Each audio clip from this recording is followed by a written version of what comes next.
ರಾಜ್ಯದಲ್ಲಿ ಮಹಿಳೆಯರಿಗೆ ವಿಶೇಷ ಸ್ಥಾನಮಾನವಿದೆ. ಅವರ ಸುರಕ್ಷತೆಗೆ ಹೆಚ್ಚು ಆದ್ಯತೆ ನೀಡಲಾಗುತ್ತೆ. ಹೀಗಿರುವಾಗ ಇತ್ತೀಚೆಗೆ ಸೋಷಿಯಲ್ ಮೀಡಿಯಾಗಳಲ್ಲಿ ಕಂಟೆಂಟ್ಗಾಗಿ ಸಾರ್ವಜನಿಕ ಸ್ಥಳಗಳಲ್ಲಿ ಮಹಿಳೆಯರ ವಿಡಿಯೋಗಳನ್ನು ಶೂಟ್ ಮಾಡಲಾಗ್ತಿದೆ.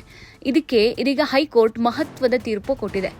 ಬೆಂಗಳೂರು ನಗರದ ಮೆಟ್ರೋ ರೈಲುಗಳಲ್ಲಿ ಮಹಿಳೆಯರ ಸುರಕ್ಷತೆ, ಗೌಪ್ಯತೆ, ಸಾಮಾಜಿಕ ಮಾಧ್ಯಮದ ದುರುಪಯೋಗದ ಬಗ್ಗೆ ಕರ್ನಾಟಕ ಹೈಕೋರ್ಟ್ ಮಹತ್ವದ ತೀರ್ಪು ಕೊಟ್ಟಿದೆ.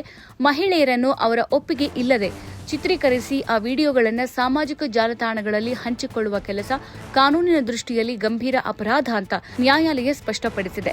ನಮ್ಮ ಮೆಟ್ರೋ ರೈಲುಗಳಲ್ಲಿ ಮಹಿಳಾ ಪ್ರಯಾಣಿಕರನ್ನ ಅವರ ಒಪ್ಪಿಗೆ ಇಲ್ಲದೆ ಚಿತ್ರೀಕರಿಸಿದ ಆರೋಪದ ಮೇಲೆ ಸಾಮಾಜಿಕ ಮಾಧ್ಯಮ ವಿಷಯ ರಚನೆಕಾರರೊಬ್ಬರಿಗೆ ಕರ್ನಾಟಕ ಹೈಕೋರ್ಟ್ ನ್ಯಾಯಾಧೀಶರು ಸಾರ್ವಜನಿಕವಾಗಿ ತೀಕ್ಷ್ಣವಾದ ವಾಗ್ದಾಳಿ ನಡೆಸಿದ್ದಾರೆ.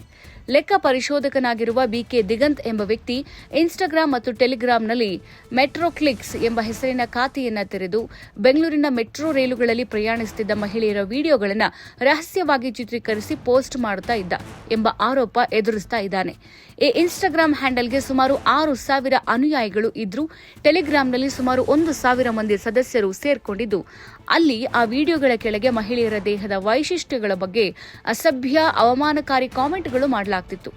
ಈ ಪ್ರಕರಣದ ಬಗ್ಗೆ ಬನಶಂಕರಿ ಪೊಲೀಸರು ಕಳೆದ ಮೇ ತಿಂಗಳಲ್ಲಿ ದಿಗಂತ್ ಅವರನ್ನ ಬಂಧಿಸಿದ್ರು. ಅವರ ವಿರುದ್ಧ ಭಾರತೀಯ ನ್ಯಾಯ ಸಂಹಿತೆ ಸೆಕ್ಷನ್ 78(2), 238(c) ಹಾಗೂ ಮಾಹಿತಿ ತಂತ್ರಜ್ಞಾನ ಕಾಯ್ದೆ ಸೆಕ್ಷನ್ 67 ಅಡಿಯಲ್ಲಿ ಅಪರಾಧ ಪ್ರಕರಣ ದಾಖಲಿಸಲಾಗಿದೆ. ಈ ಪ್ರಕರಣವನ್ನು ರದ್ದುಪಡಿಸಬೇಕು ಅಂತ ದಿಗಂತ್ ಹೈಕೋರ್ಟ್ಗೆ ಅರ್ಜಿ ಸಲ್ಲಿಸಿದ್ದ. ತಾನು ಯಾವುದೇ ಅಪರಾಧ ಮಾಡಿಲ್ಲ, ಸಾರ್ವಜನಿಕ ಸ್ಥಳಗಳಲ್ಲಿ ಸಿಸಿಟಿವಿ ಕ್ಯಾಮೆರಾಗಳಿಂದ ಸೆರೆ ಹಿಡಿಯುವ ದೃಶ್ಯಗಳಂತೆ ನಾನು ವಿಡಿಯೋಗಳನ್ನು ತೆಗೆದಿದ್ದೇನೆ, ಅದರಲ್ಲಿ ತಪ್ಪೇನಿದೆ ಅಂತ ದಿಗಂತ್ ವಾದ ಮಾಡಿದ್ದ. ಆದರೆ ಈ ವಾದವನ್ನು ಹೈಕೋರ್ಟ್ ತೀವ್ರವಾಗಿ ತಳ್ಳಿ ಹಾಕಿದೆ. ಈ ಮೆಟ್ರೋ ಚಿಕ್ಸ್ ಅಂದ್ರೇನು? ನೀವು ಯಾವ ರೀತಿ ಮನುಷ್ಯ? ಮಹಿಳೆಯರನ್ನ ಎಲ್ಲಿಯೂ ಸುರಕ್ಷಿತವಾಗಿರೋಕೆ ಬಿಡೋದಿಲ್ವೇ ಅಂತ ನ್ಯಾಯಮೂರ್ತಿ ಎಂ ನಾಗಪ್ರಸನ್ನ ತೀವ್ರ ಅಸಮಾಧಾನ ವ್ಯಕ್ತಪಡಿಸಿದರು. ಸಾರ್ವಜನಿಕ ಸ್ಥಳದಲ್ಲಿದ್ದರೂ ಮಹಿಳೆಯರ ಒಪ್ಪಿಗೆ ಇಲ್ಲದೆ ಅವರ ಚಿತ್ರಗಳು, ವಿಡಿಯೋಗಳನ್ನು ತೆಗೆದು ಆನ್ಲೈನ್ನಲ್ಲಿ ಪೋಸ್ಟ್ ಮಾಡುವುದನ್ನು ಯಾವ ರೀತಿಯ ಕಣ್ಗಾವಲು ಅಥವಾ ಸಾಮಾನ್ಯ ಚಿತ್ರೀಕರಣಕ್ಕೆ ಹೋಲಿಸಲಾಗುವುದಿಲ್ಲ ಅಂತ ನ್ಯಾಯಾಲಯ ತಿಳಿಸಿತು. ಇದು ಮಹಿಳೆಯ ಗೌಪ್ಯತೆ ಮೇಲೆ ದಾಳಿ, ಕಿರುಕುಳ ಮತ್ತು ಅವಮಾನಕ್ಕೆ ಕಾರಣವಾಗುವ ನಡವಳಿಕೆ ಅಂತ ನ್ಯಾಯಮೂರ್ತಿ ಹೇಳಿದರು.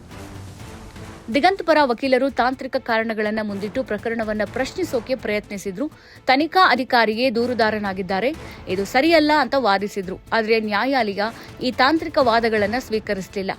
ಇಂಥ ಕೃತ್ಯಗಳನ್ನು ತಾಂತ್ರಿಕತೆಗಳಿಂದ ಮುಚ್ಚಿ ಹಾಕೋಕೆ ಸಾಧ್ಯವಿಲ್ಲ.